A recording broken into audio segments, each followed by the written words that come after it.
Sveiki, mėlyjeji. Daug yra problemų žmonėms su santykiais darbe. Ir tai nėra taip jau nekalta ir dažnai būna įvairiausios problemos. Ir su bendradarbiais, ir su valdžia, su verslu ten, jeigu privačiai dirbat, savininkais. Visur yra tiesiog kova už išgyvenimą. Ir tai ne visada jinai tokia sąžininga, švari ir graži. Ir darbe, atsiminkit, visi siekia karjeros. Jau populiari ta padlaižystė vadinama ir tas pataikavimas valdžiai. Ir visada būdavo tų parsidavėlių, kur vadinami ir skundikais, visaip jie. Ir susiduriu su žmonėm, kuriem nuo to labai didelis depresijos. Ir noriu, kad tą dalyką turbūt visi žinot. Bet aš nepykit dar kartą pakartosiu jum, kad jūsų kolegos nėra jūsų draugai. Draugus ieškokit kitur. Jokių būdų su kolegom nereikia artimų užmegti santykių. Galima nueiti į kiną, galima kavos išgerti, galima apie orą pakalbėti, bet nesigirkit. Nesigirkit nei savo. Išvažiuojat atostogų, tai išvažiuojat. Kur, kiek ten mokėjot, kokios, visiškai nereikia. Tai automatiškai nuteiks psichologiškai prieš jūs. Ir dar jeigu jie to sau neleidžia, o jūs leidžiat automatiškai, kad ir kaip jūs ten savo tas kolegas idealizuosit, kad jie ten tobuli ir geri, bet jie yra tik tai jūsų.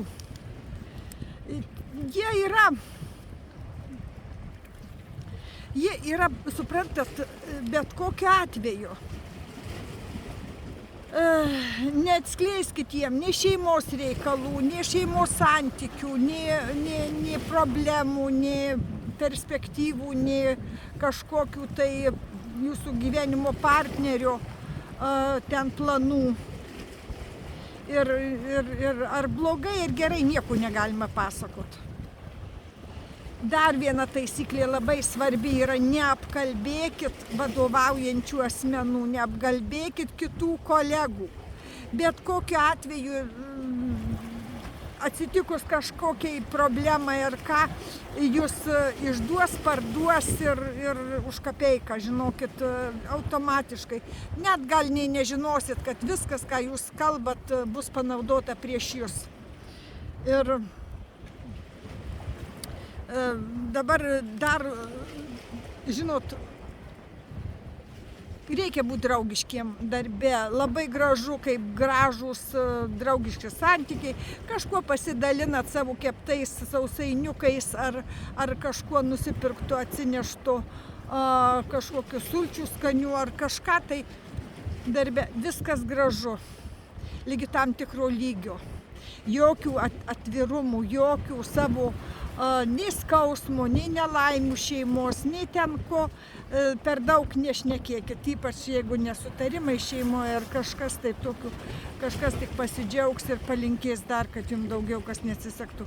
Žinokit, jūs esate tik tai konkurentai. Kad ir kaip jums atrodo ant padėklo širdį ten kas rodys jūsų kolegos, bet tai bus tik tai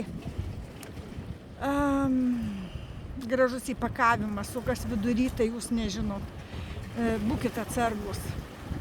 Ir neturėsit nei ašarų paskui namuose, nei naktim šlapia pagalvė bus ir kitų problemų savų.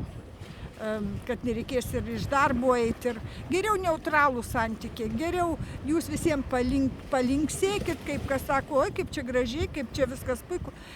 Pozityvus.